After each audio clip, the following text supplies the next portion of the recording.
તો એમાં દરિયાઈ પર્યાવરણને નુકસાન અંગેનું પહેલા તો કબૂલાત કરી છે જીપીસીબીએ કે હા કે નુકસાન થયું છે, કારણ કે એક સમિતિ રચવામાં આવી હતી. સમિતિએ કહ્યું છે પાણીના કાયદા હેઠળ પગલાં લઈ શકાય એમ છે એવું પણ કહ્યું છે, અને વીજ જોડાણ નહીં કાપવાના પણ આદેશ આપ્યા, એટલે કે ફેક્ટરી બંધ નહીં થાય, મતલબ કે ફેક્ટરી ચાલુ રહેશે. તો આ જે છે સૂરજ કરાડી ગામ જે છે એની જમીન ઉપર આ ફેક્ટરી આવેલી છે. અને 12 ડિસેમ્બર આપણે જાણીએ છીએ કે 12 ડિસેમ્બર 2025માં જે સ્થાનિક મામલતદાર, કલેક્ટર, વન અને પર્યાવરણ અને ત્યાંનું જે મરીન નેશનલ પાર્ક છે એ બધાના અધિકારીઓ સાથેની એક કમિટી બનાવવામાં આવી હતી, અને કમિટીએ તારણો આપ્યા છે. એમાં એવું જોવા મળ્યું છે કે પ્રદૂષણ થયું છે દરિયામાં, ખાસ કરીને દરિયાની અંદર, એ કબૂલાત કરી છે એક તો.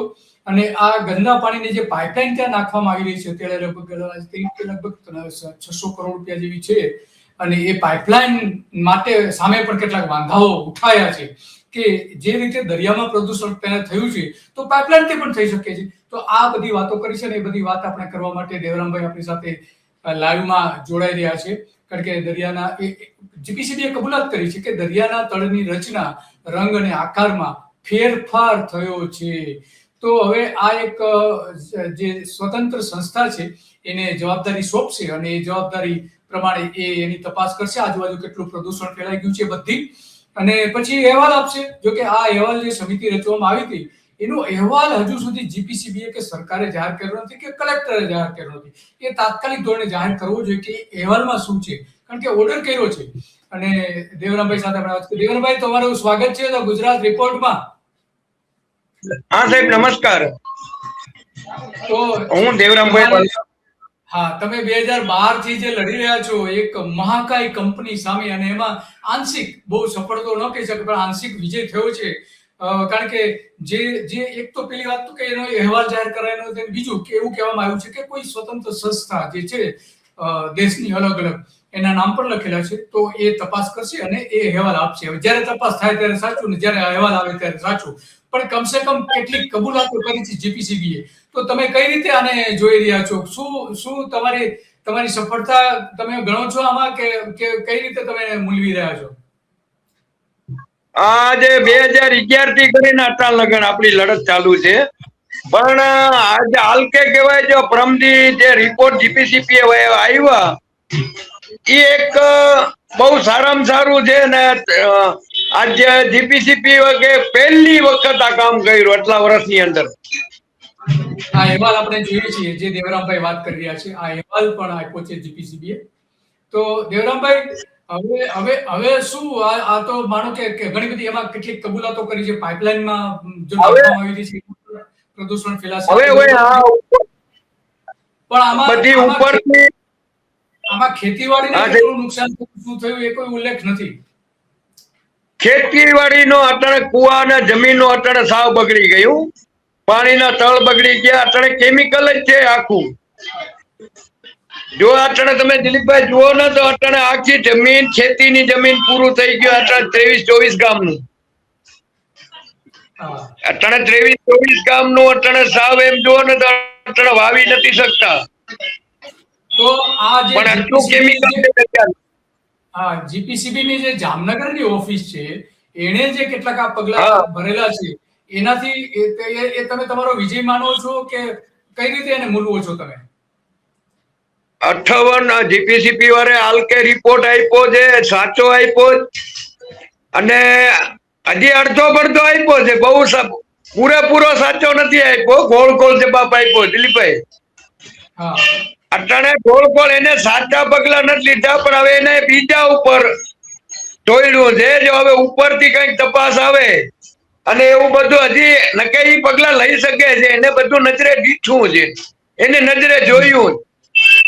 58 વખત રિપોર્ટ લઈ ગયા, 58 વખત, પણ એના સેમ્પલ ના રિપોર્ટ આપણે આ અરજદારને નથી આપતા, હજી લગન નથી આપતા, એને હજી મોકલાવતા નથી. 58 વખત. આજ કરોડો હજુ માનશે. જો આજે પાટલી, અમોદા, દેવપરા, આરંભરા, આજે એના વચની અંદર પ્રદૂષણ છે જોઈ રહ્યા છીએ, દરિયાની અંદર કેવું પ્રદૂષણ છે તો એ આપણે જોઈ રહ્યા છીએ. આટલા મોટા પ્રમાણમાં પ્રદૂષણ છે એ કબૂલાત તો કરી જ છે, કારણ કે કબૂલાત કરવું પડે એવું જ છે. આ જોઈ શકીએ છીએ આપણે કે કઈ રીતનું થયું છે. તો હવે દેવરામભાઈ, તમે આને કઈ રીતે મૂલવો છો? તમે જીત થઈ છે, નથી થઈ, શું છે શું નહીં તે? હવે આને 10-12 દિવસ ની વાત જોઈએ આપણે.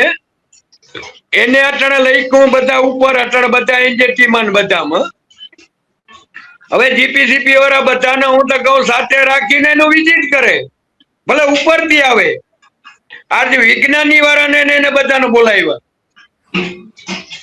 હવે આમાં આખો 5 થી 6 કિલોમીટર દિલીપભાઈ આ દરિયાની અંદરમાં ફેલાઈ ગયો કેમિકલ.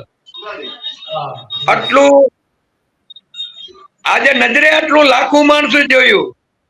આ દબાય એમ નથી કોઈથી. આજ પર્યાવરણ ને, આજ મચ્છીમાર ને, માલધારીઓ ને, ખેડૂતો ને, આજે આ મોટી આવડી મોટી ફેક્ટરી છે.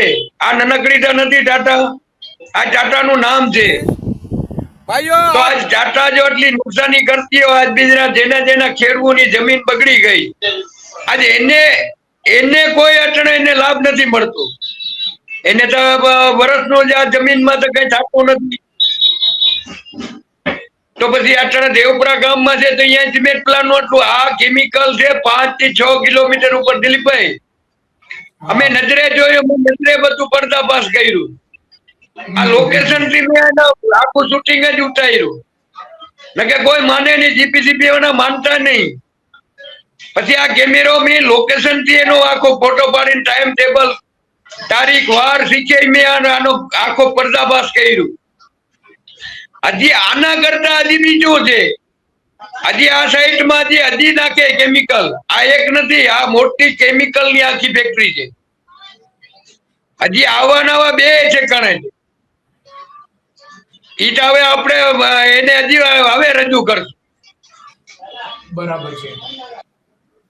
તો હવે તમને એનો રિપોર્ટ તો તમને આપેલો નથી, માત્ર જે કેટલીક એનો જે સાર છે, જે ઓર્ડર છે એ આપણે હજી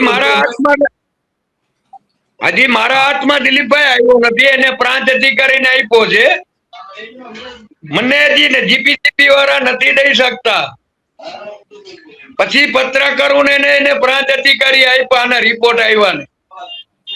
પણ હજી આના જો પાણીના સેમ્પલો લીધા છે, બીજા અધિકારીએ, બધે અધિકારીએ 15 અધિકારીએ લખીને આપ્યું. પણ એને શું લખીને આપ્યું છે એ હજી મારા કને નથી પહોંચ્યું. પણ વિઝિટમાં 15 હતા. હવે 15 જીપીસીપી વાળા 4 થી 5 મહિના થયા. આના સેમ્પલ હવે રિપોર્ટ આપ્યા. હું અપવાસ ઉપર અંડરનો ત્યાગ કરીને 12 દિવસ બેઠો હતો. છેલ્લે કંપની, જીપીસીપી ને બધા સંકળાઈને ડોક્ટર ને પોલીસ ખાતાને આગળ કરી અને મારો અપવાસ તોડાવ્યો. કેમ ભાઈ આટલા લગન ના આપતા હતા જીપીસીપી વાળા રિપોર્ટ? આજ 5 મહિના થાય એના રિપોર્ટ ના આપી શકતા હોય, કઈ દબાણ આવીએ ને. ઉપવાસ તોડાયો એ આપણે જોઈ શકીએ છીએ. હા જી, આગળ બોલો. હા, ધ્રાડ મને ઉપાડી, ધ્રાડ મારો ઉપવાસ તોડાવ્યો.